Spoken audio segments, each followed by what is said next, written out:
My bad, chat. Yeah. So the first thing I want us to talk about today is Cuba. Um, I have some people down in Cuba that I've become friends with, and as you guys may know, that over the past few um weeks or so, past month, it's been really rough for Cuba. Extremely rough. Like to the point that shit, I think last week or so they didn't even have lights. And I just think about my friends and their families. They had kids, the elders, stuff like that, man. Just they've had a problem with like water and stuff, and food. Look, man, it's been rough, gang. It's been rough down in Cuba. And the reason I want to talk about Cuba in particular is this right here. All my life I've been hearing about the United States and Cuba. That's the first thing. Uh, all his life, man, he's been hearing about, the United States and Cuba. I just want to ask you, what side of the spectrum do you think he's been quite fond of?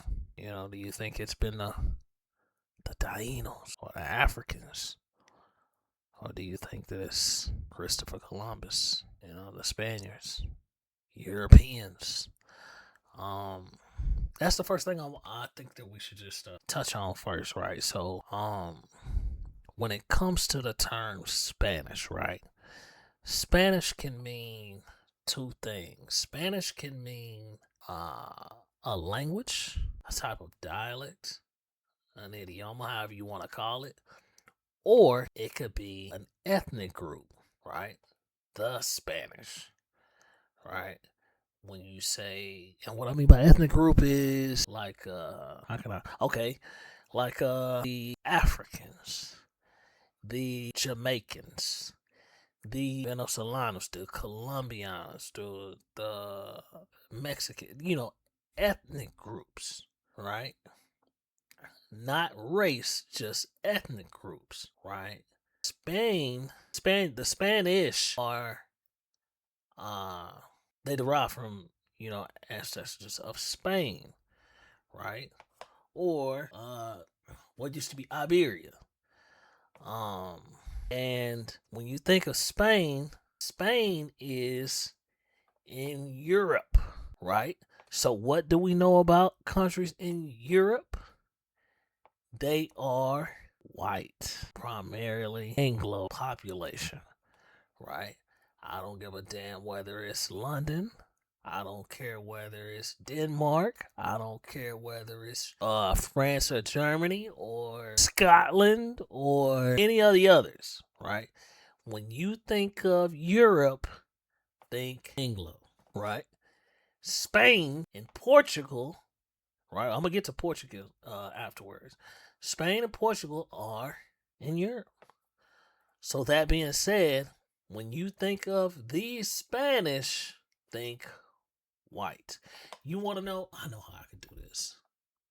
You want to know how you can tell that what I'm saying is true? Let's see.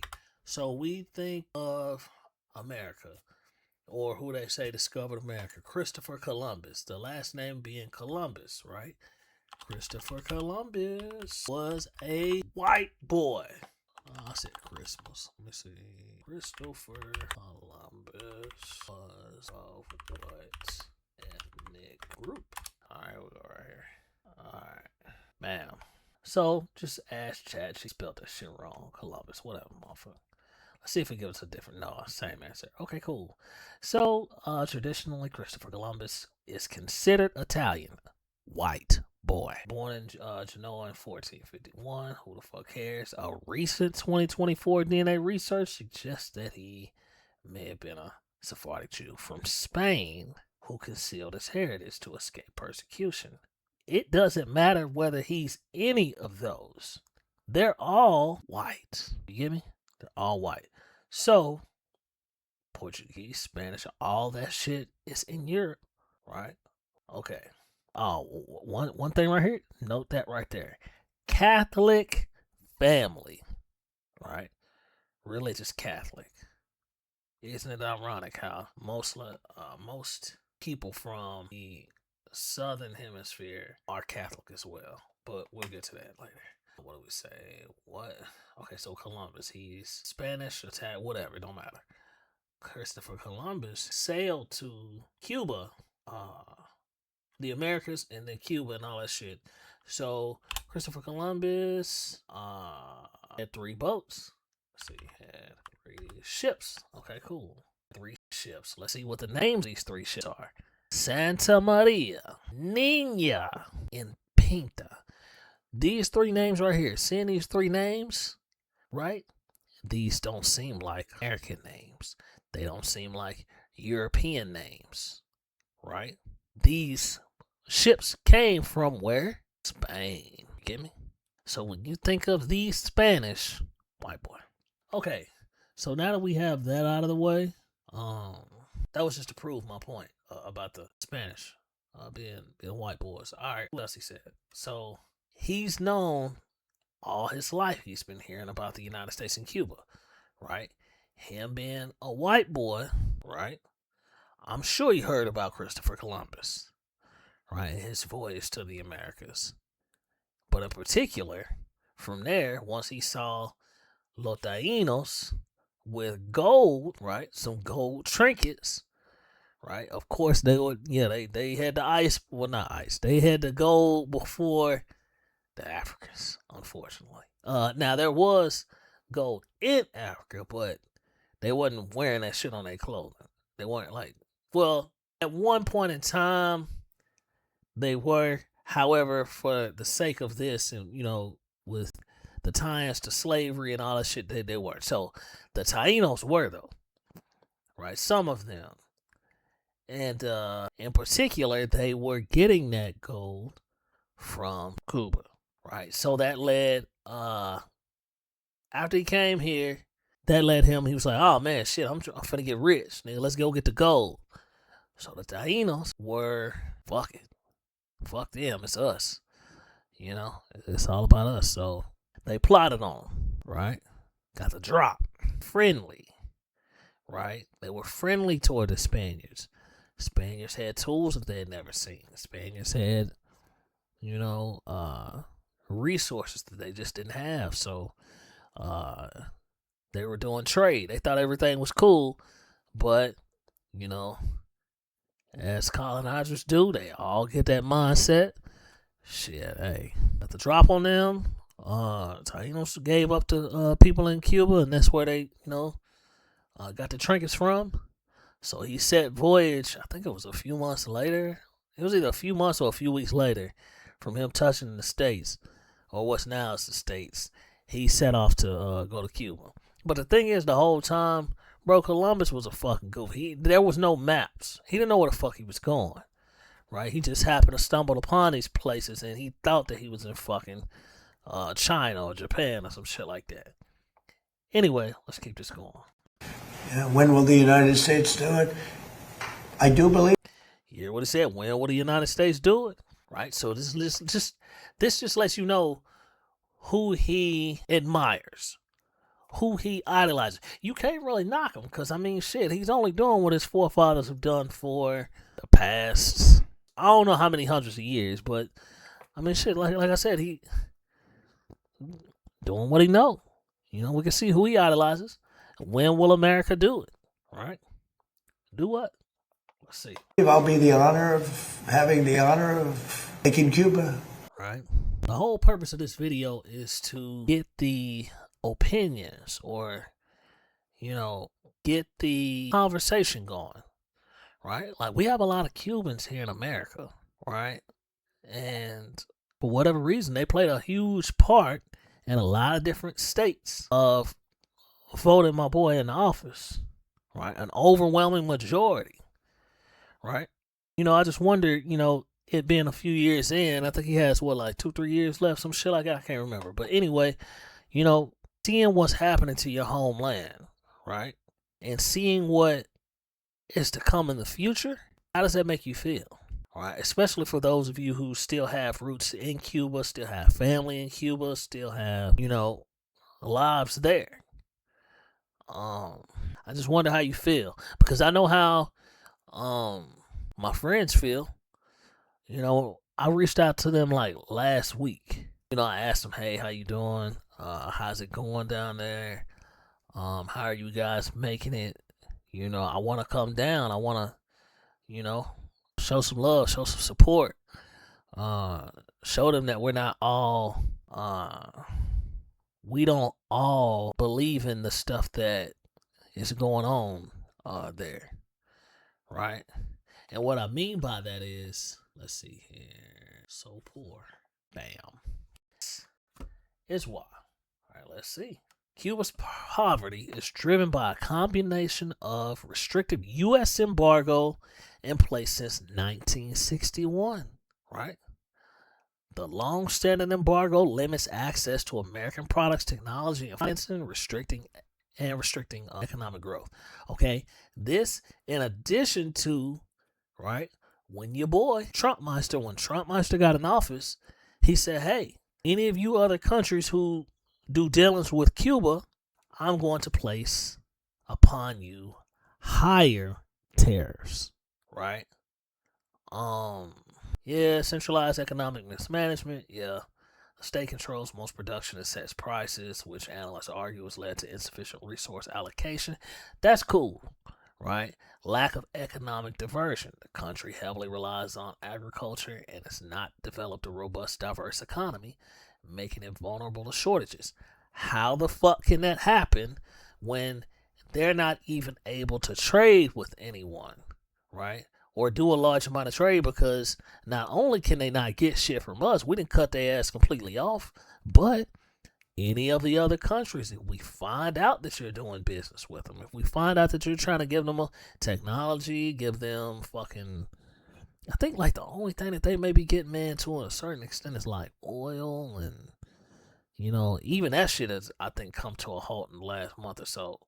So, yeah, like as far as anything else, we're going to place tariffs on your ass if we find out. So, other countries are wary of the fucking tariffs. They're not trying to pay even more, right, to do business. So they just sit there and watch them. And, yeah, low wages, high inflation. Wages are low. Most residents living below the poverty line, and many rely on remittances or the black market, which is expanded to the failure of the official economy. Again, when they're unable to do trade due to the U.S., right? The U.S. has placed these sanctions on Cuba, the United States, Estados Unidos, the United Snakes of America. So, that being said, of course, relations with Cuba and the United States are a little rocky, and it has been for some time, right? But when you keep getting these presidents who, like Obama, he was cool. Biden was cool to an extent. They didn't have that mindset of conquer, right? Conquer, Colin, I need it, right? I gotta have it. I can't sleep. I need it, right? But that's not in office anymore. He is, and he's telling you right now how he feels, right? That's one thing about Trump. Trump ain't finna hide shit, man. He just gonna tell you what it is, gang. Like, hey, I want them motherfuckers. So one of the reasons why he wants them is because he doesn't want them to get into dealings with China or Russia, and for them to send, ammunition, artillery to Cuba, because Cuba is way too close to fucking Miami for our liking, right? So let's continue this. That'd be good. That's a big honor. Taking Cuba. Taking Cuba in some form, yeah. Taking Cuba. I mean, whether I free it, take it, I think I could do anything I want with it. You want to know? Hoo-hoo! Freshness, boy. This is a shrewd white boy. Whether I take it, I free it, that's cap.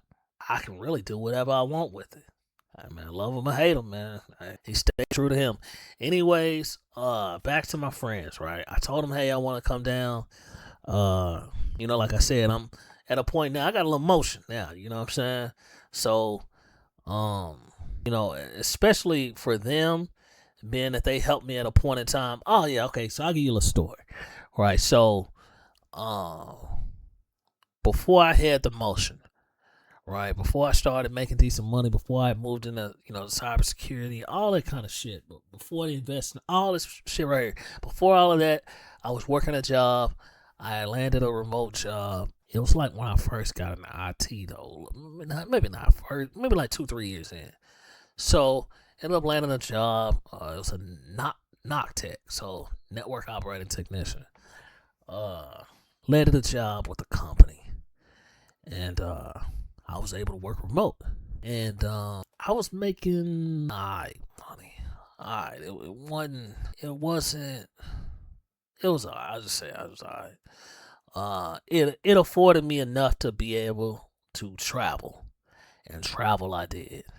Right, I started going to different places. I started uh, learning about new cultures, learning about new traditions, learning about, just different people's way of living and upbringing, right? And the reason I started learning about that stuff is because, like, I would just always see, like, different types of clothing, different types of, heritage and traditions, and, different types of food, and, why people like to do this, why people like to do that. And I would always relate it back to my upbringing, right? Being a black man in America, right?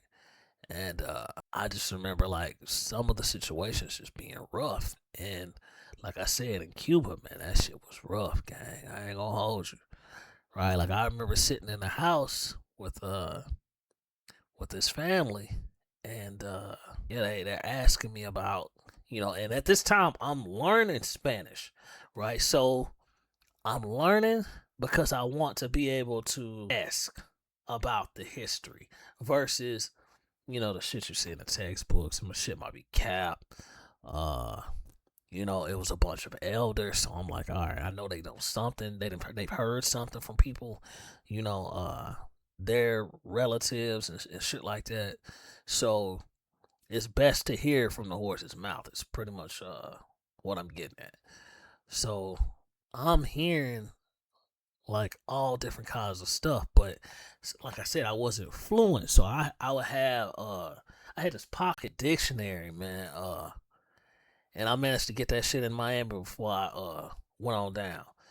And because like okay, so I was in Nashville, so in order to get to Cuba or really anywhere in the South, I had to fly into Miami first and then go from Miami to wherever I'm at, wherever I'm going. So yeah, I ended up getting a little pocket dictionary, English, Spanish, and that helped me a lot because when I was talking to people, like I would catch, like I could understand the flow of the conversation, but like I said, it was some words I didn't know, so I would just look it up, right? And they would, help me as well to get it. But I just remember sitting in that room, and it's like 5 or 6 people, right?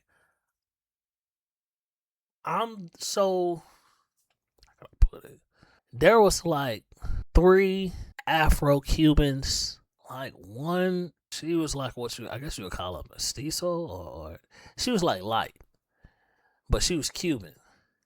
And the guy, he was more so like he was Cuban, but he was like native looking, like a almost Indian looking, like the skin was different, right? But he was Cuban too.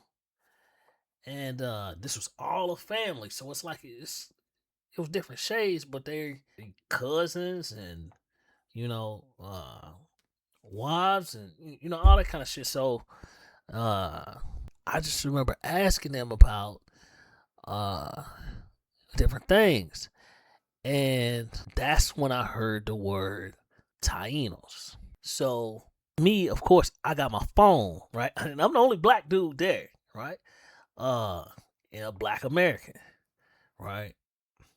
uh I started looking up what Tainos are, right? I start uh trying to talk to some of the elders. There's a museum that they got, it's called so they got a big museum, and then they got, I think it was Casa de Afro. It was Casa de Afro, some shit. Museo Casa de Afro. Man, I fucking forgot the name of that shit. Hold on, let me see if I can look. It was like pretty much like a Afro Cuban museum.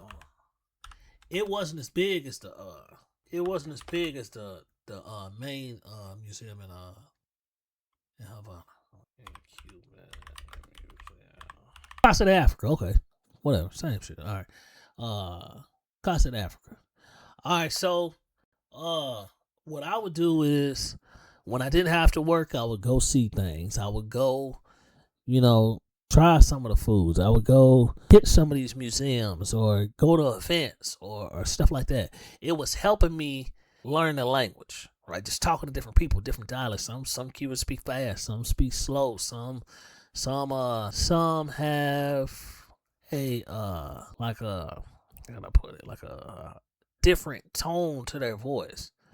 And just hearing different types, it helped me sort of like understand more and more the more I talk, right? Like I always tell somebody, man, a way to learn a new language is like to fully immerse yourself in that shit. If you go, I don't give a fuck where it is you go. If you go somewhere to another country, right? If you engulf yourself into that ecosystem, that culture, you're gonna learn the language because you're forced to. There isn't many people who understood my language where I was. So, like I said, I knew a little bit of Spanish. Well, I knew a good amount, but I wasn't fluent. But staying there, constantly speaking, I had to speak to the people at the restaurant, speak to the people at the museum. In order to get my point across, I need to learn more and more and more and more. So that just pushes you to learn more. Anyway, yeah. So I'm speaking to the family and stuff like that, and one of I can't remember if it was their granny or great granny. Man, they be living a long fucking time, gang. I ain't gonna hold you. It be people like, man, in they fucking 90s and shit like getting old to be in some of these countries. But anyway, I had a conversation with one of the elders, and I remember her telling me that I can't remember if her granny or her mom told her about the Tainos and how differently they lived than now, right? If someone says that they're a descendant of Tainos now, they're going to be still colonized. But she remembers before. Well, not she remember. Well, somebody remembered before colonization, and they were telling her, like they remember when the shit was happening, right? They remember learning Spanish slowly. They remember going from getting their own food, using their hands and using feet and weapons and climbing and making tools to hunt with and living off the land and not needing uh not needing to appease society, not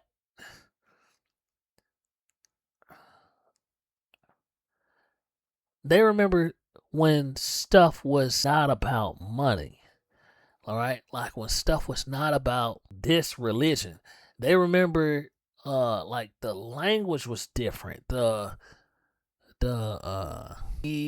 religion was different. So like they were remembering like gods, right? Deities and shit like that. Whereas, now it's always Catholic, Pope, shit like that. So, they remember the transition like, clothing and just learning about weapons and just a way of changing life. She said that she heard that the initial colonization was probably like good for them for about a few weeks, right? And then afterwards, they started to realize the negatives, right? Having to be engulfed in a new religion when you have your own religion, having to be adapted to a society, having to speak another language, knowing that your kids will probably never know your language. The traditional way of like eating and shit like that. Now, they're eating, foods are changing. Right. So now they got traditional foods for, from the Spaniards and shit like that. They everything changes, pretty much what I'm trying to say. And she was telling me that they were no longer happy, right? And I say that to say that, just seeing the situation that Cubans are in now, it's like they're still not happy, right? Because now everything is, like, they're colonized now, so it's like that shit tough, man. But sounds very reminiscent of some other people that I know, right? You strip them of their land, you strip them of their heritage, you strip them of their language, you strip them of their religion, right? You put them onto your way of life. They're a very weakened nation right now. They were for a long time.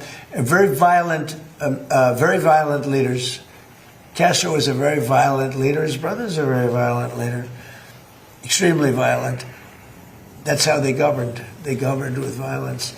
But a lot of people would like to go back.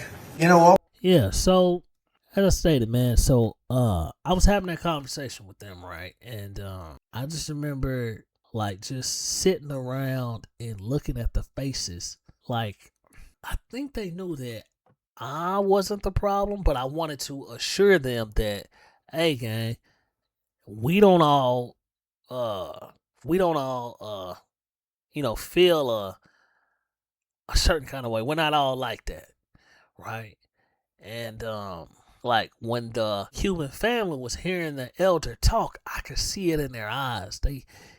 They had no clue. Like they wondered about that life, that type of life, what she was talking about, right?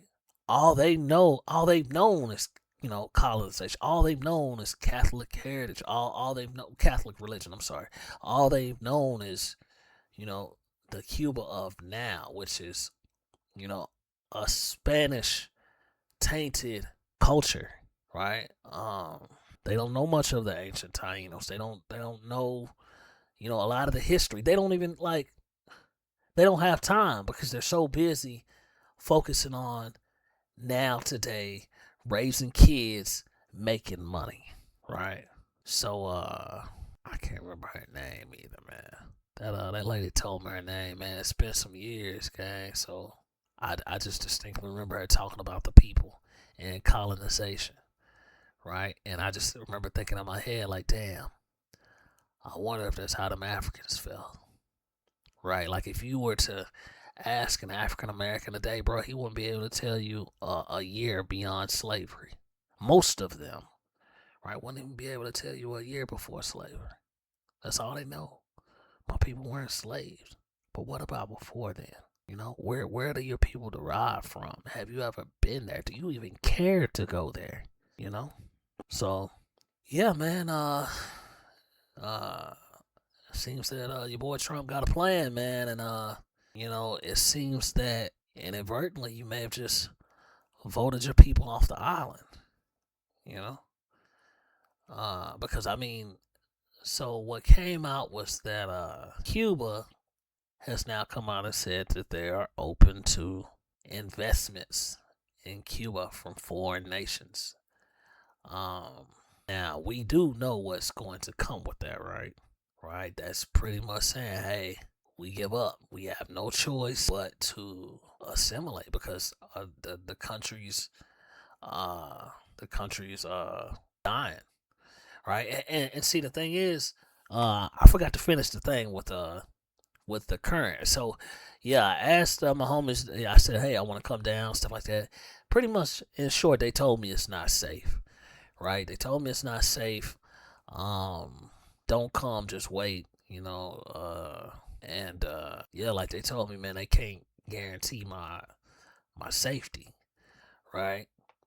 I mean, like, bro, it's to the point now to where they pull a kick those. Okay, like people from the bad areas, if they can make it to the good areas of Cuba, Cuba got some nice areas, right? They may not talk about it much, but Cuba does have a nice area, right, for the people that have money. people from the not so good areas are finding ways to make it over there, man, and run kick doors and shit like that. And even in their areas, they still, running their houses and shit like they're trying to grab what they can grab. So that's why yeah, they were like, yeah, man, don't even worry about it, right? But the thing is, like, I feel bad because, like I said, when I was working that job, I was over there remote and I was working.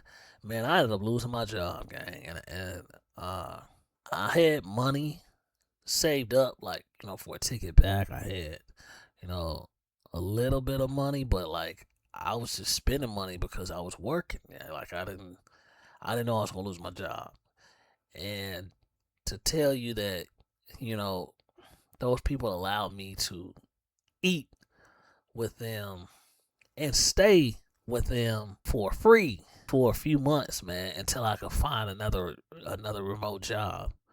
Like I'll never forget it, right? Because they didn't have to do that, right? They could have just sent me on my way, and then I would have to come back, and then I would have had to, pay for rent, pay for food's higher, and all of that kind of shit.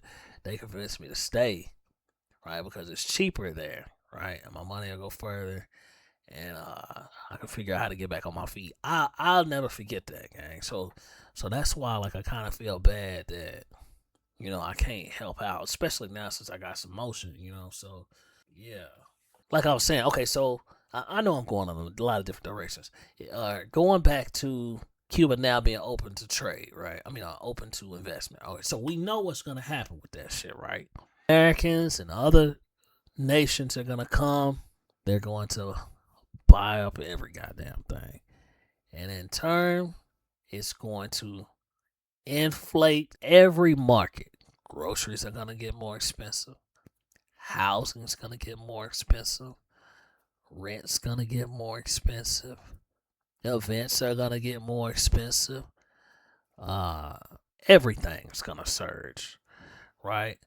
And then that's the second part to it, right? Like I have friends who have migrated to other countries, right? And they managed to do well for themselves. A lot of them start businesses and stuff like that.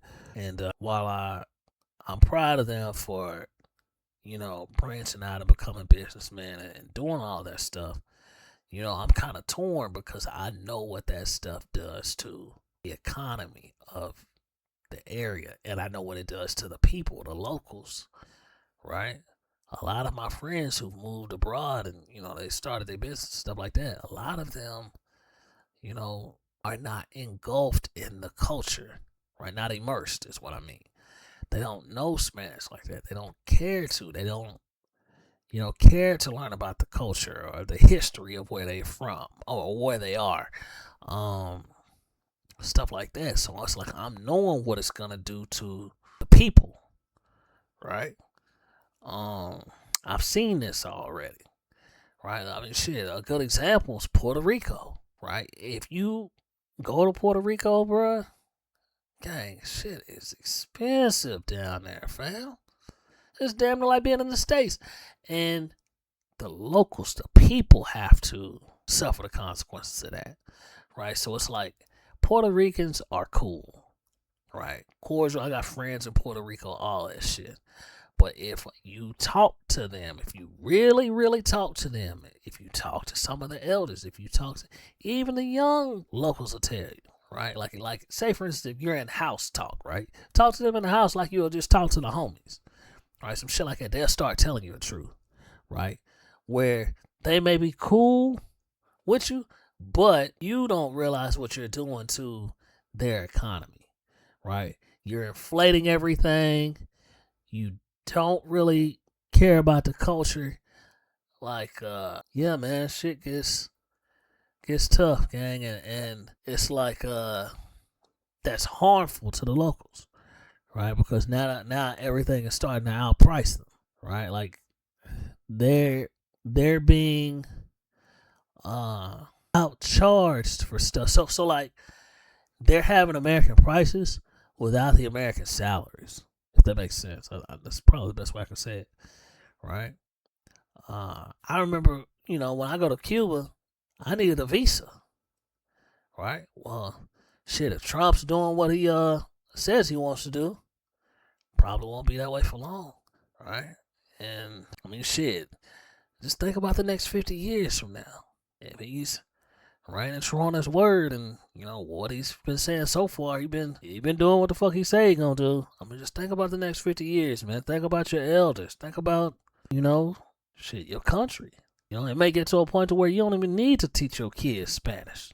They ain't gonna need to use it. All right, we're gonna come down there, start up our businesses, say fuck your culture, fuck your traditions, fuck your food. Right? It's the same thing like what I was saying with my homies in them other countries, right? Oh, we don't want to eat your fucking food.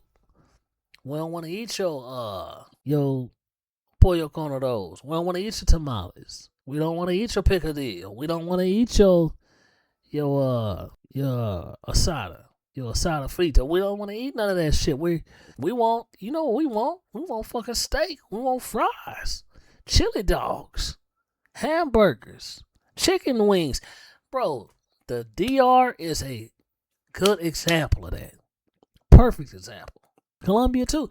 Bro, no, I won't say Venezuela. Damn, my bad. Yeah, man, a lot of these countries, man, they already feeling the effects, man. Colombia, fucking PR, DR, Dominican Republic. Right? Shit, you go to Sosua, nigga, they don't care about them fucking Dominican dishes.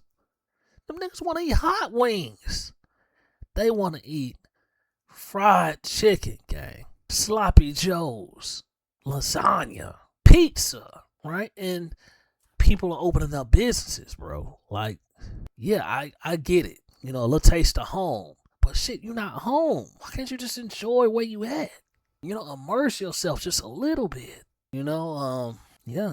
I mean, they're clear examples, gang. So, it's sad to see, man. It's sad to see. And I just wish I could repay them back, man. My homies down there. But shit, if they said don't come, it's not safe. Man, bro, I'm talking about, bro, it was to the point where, like, when I was down there, gang, it was motherfuckers asking me for my drawers, man. Bro, they wanted my clothes. They would see me with a laptop. Because, mind you, I told you I'm working remote, so I'm working. Right, been spotty internet and shit. Like, see that's how I actually ended up getting let go. The internet and shit was spotty. Right around that time, it wasn't no fucking Starlink. I didn't have it. I couldn't use that for a backup. I could only use my phone. And when my phone is an area where it was poor service, I was asked out. Right, so I'm supposed to be in the queue, but yeah, internet fucking in and out. So it was tough, man. I'm missing alerts and stuff like that. But yeah, man. Can't mail nothing, can't, what I'm saying? It's tough, man. But I guess I'm just making this video, man, just to pose a question, man. Like, how do Cubans feel that are here, right? I want to say, I remember another thing she told me. She was like, there was a language, I think she said Arawak or Arawak or Arawak, some shit. Like, it was some whack. I remember that distinctly. Arawak. I can't remember if it was the type of people, the type of Taino she was from, or if that was the language that they spoke. I can't remember that, but I do know Arawak. She was like, the majority of Cubans today don't know Arawak. She said the majority. She said that she forgets it sometimes because a lot of the people that she was speaking with are no longer here. And a lot of people just didn't want to learn it, right? As generations go on, shit, they care about Spanish. That's the new thing, right? After that colonization, it's all Spanish. It's all Catholicism. It's all the Pope. It's all, with a little bit of tradition still sprung in there. A lot of it's Catholic religion, bro. So, and if you just look at, a map, right? If you just follow the religion, it'll tell you the history of colonization.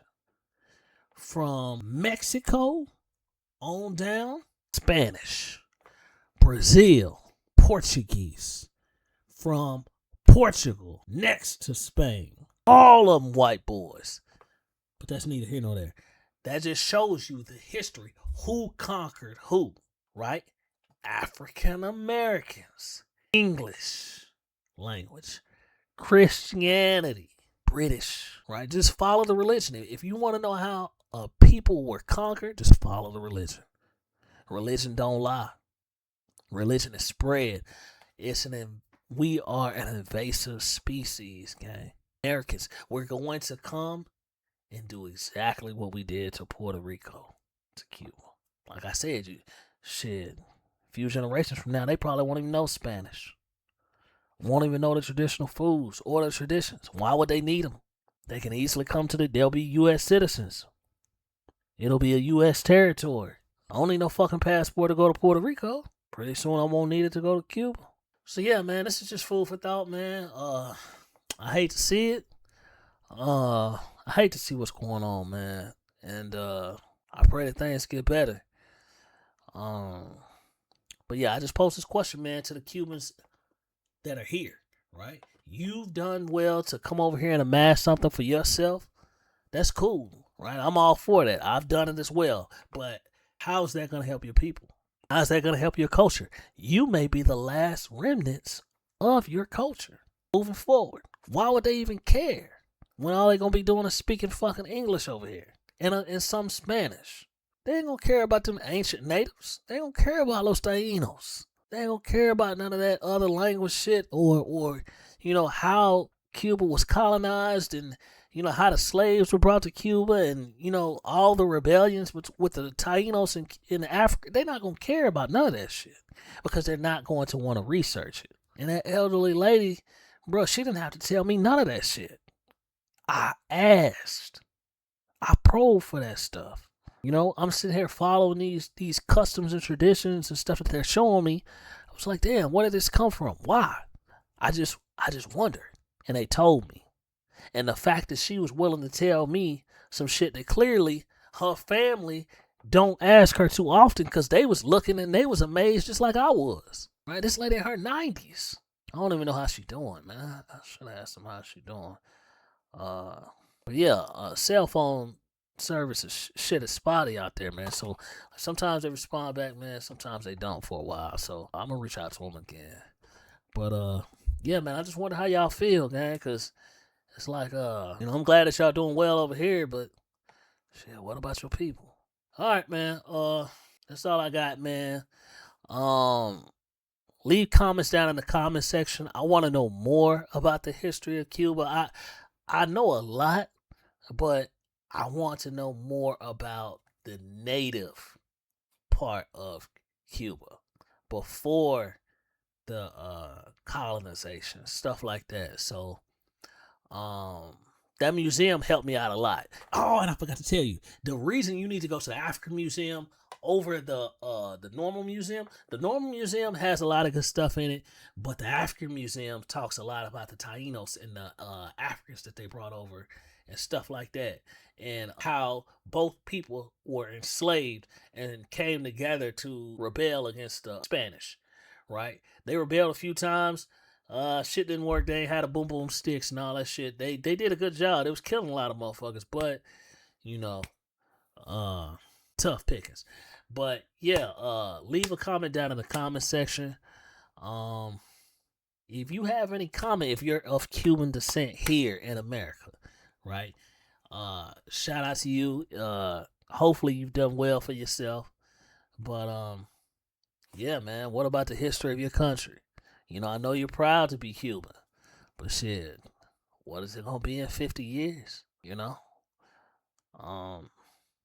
Shit, they may move away from Catholicism and go to Christianity. They may just speak English. It happened the first time, it may happen again. That shit just may become engulfed in the United States, maybe a U.S. territory, just so that another country can't get it. It's at that point now, so wish the people of Cuba well, man. Oh yeah, one reason why I will always have my base here, right? I will always do business here in the United States is because I don't want to impose on another nation, right? I may invest in another region, right? But I won't set up shop, or I won't how can I put it? I won't do business in another nation because I don't want to cause more harm to the economy. Um, and what I mean by that is I don't want to push the prices. I don't want to harm the locals. Is pretty much what I'm trying to say. Um, yeah. So the next one, man.